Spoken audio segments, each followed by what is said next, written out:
In a village with lush green fields and a blue sky, there lived a lovely boy named Chintu.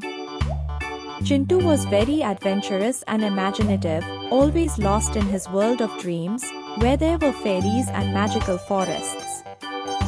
One day, Chintu decided he would embark on a journey to his dream world. He told his friends about it, and they all agreed to join him.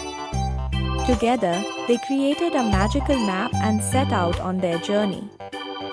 They arrived at a beautiful forest where glowing flowers and singing birds welcomed them. There, they saw a magnificent palace where a kind fairy lived.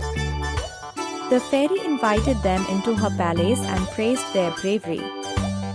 She gave Chintu a magical stone that could make his dreams come true. Chintu and his friends used the stone to make their village beautiful and joyful. Everyone in the village was thrilled with Chintu's bravery and the stories of his magical journey.